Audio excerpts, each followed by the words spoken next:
Hi there. In this video I'm going to demonstrate the fine tuning and setup of the X-Reed Custom SUB30 harp. This has got all sorts of cool extra bending notes in it. It's got your top 4 draw reeds will bend, and then all your 6 blow bends from 1 to 6 will bend.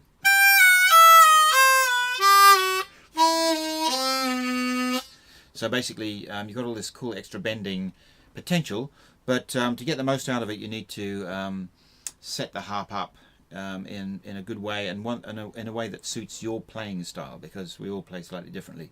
So that's what I'm going to try and talk about in this video.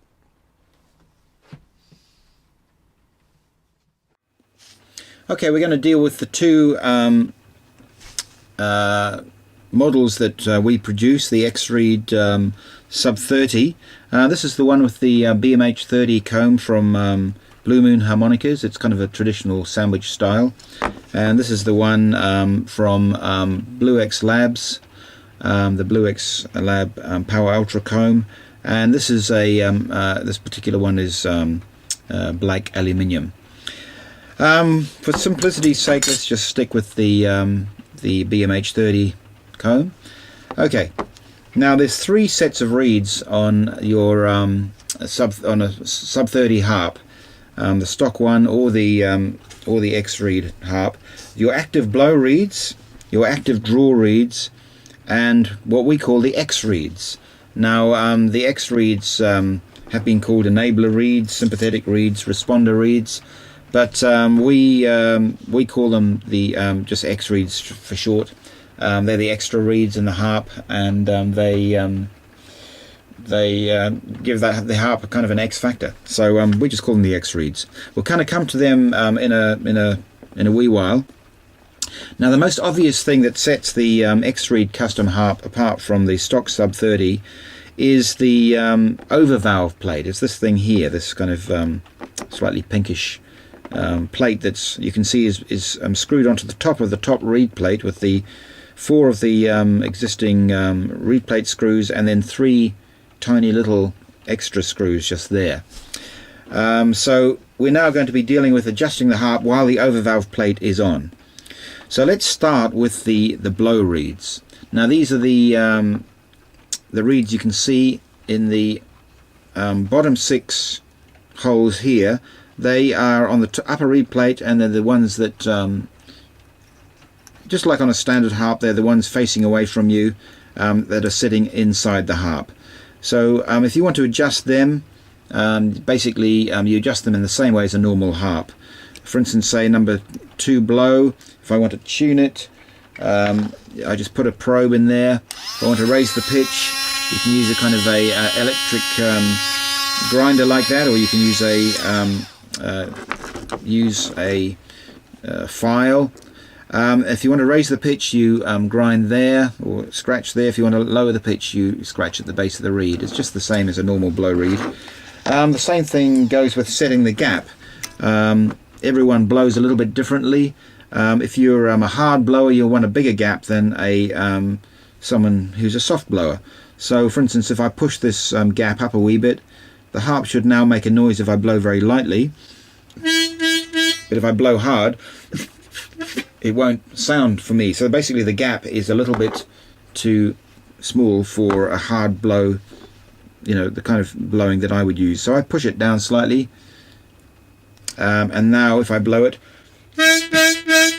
it'll blow straight away and give me an instant response. So the whole idea is to get the gap to the minimum that's suitable for your playing style when you're blowing at the strongest you blow. You don't want the gap too big, otherwise the draw reed is going to sound, you know, woolly, and you won't get a good response on it. So you want the gaps to the minimum that's suitable for your style of playing, and that's easier to adjust.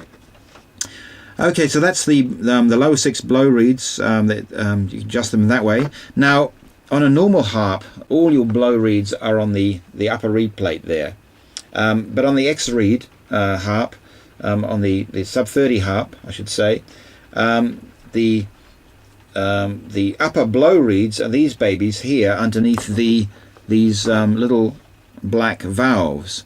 So your blow reeds flip over. They're on the top reed plates for the first 6 holes, and then they're on the bottom reed plate for the upper 4 holes. So that's very important to know, because there are some blow reeds here. You can see them sitting under the on the reed plate, but these are not your active blow reeds. These are the X-Reeds that work in the top 4 holes, and we'll come to them a bit later. But don't make the mistake of thinking these are your blow reeds, because you know, you'll get very confused. So if you want to adjust your upper 4 blow reeds, these are a little bit more tricky to adjust than on a normal harp, because you can't see them. So you'll need a little kind of probe again to go just push something underneath the reed like that, and then you can lift up the valve with a another small pointy object, and then you can get your electric tool. If you want to raise the pitch, you just do it on the end there. I won't do it because this harp's kind of quite nicely tuned already. And then if you want to lower the pitch, you basically just have to keep the valve lifted up and grind at the base of the reed in there. So same principle, but a little bit more tricky. And be careful about these little valves, because they're delicate little things. If they get kinked, they won't work properly. It's not the end of the world. You can just cut them off and then glue another one down there, but you don't want to go to that bother if you can avoid it. So that's your blow reeds. So you tune and adjust them the same as you do on a normal harp. The only thing is that the upper 4 blow reeds are on the bottom reed plate, and they've got valves over them, so a little bit more care and thought required. Now your active draw reeds, the lower 6 active draw reeds are these babies down here, the same as on a normal harp. They're pretty obvious. There they are, sitting on top of the lower reed plate, and you tune them and adjust the gaps just as you do on a normal harp. I'm assuming that anyone who's got this harp would know about that, but you know, if you want to raise the pitch, you put a shim under the reed, and then use your electric tuning tool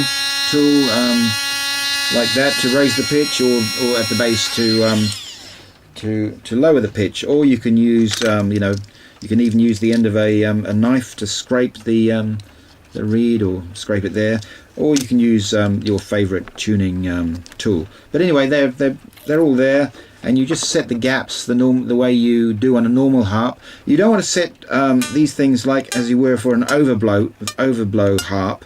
That's a mistake that some people who come from overblowing, they tend to think that they've got to set this harp up like an overblow harp. It's not an overblow harp. It's a totally different beast altogether. And you don't want to have those really low gaps that you do on an overblow harp. This is a valved harp, and so it can have much wider gaps. It needs much wider gaps in order to work well. Now, so that's your lower 6 draw reeds. There they are. I'll just zoom out slightly. Now, again, different to a normal harp, the draw reeds flip over in the top 4 holes and become these 4 reeds that you can see there. So that's 7 draw, 8 draw, 9 draw, 10 draw. Okay, so that's really important to realize. That's 1 to 6 draw, that's 7 to 10 draw. On the information sheet that comes with the harp, we've got all these reeds are mapped out, and you can see what reed is which. Very important on this harp. It's a new kind of harp, and so you've got to think a little bit more carefully and differently about it, and certainly knowing which reed is which is very important. Okay, so let's deal with these top 4 draw reeds. Now again, you can tune them just by putting a shim under the reed, and use your tuner to raise the pitch. You just scrape at the base, at the tip. To lower, you go at the base, same as a normal harp. And you can set the gaps to suit yourself as well, in the way you would normally.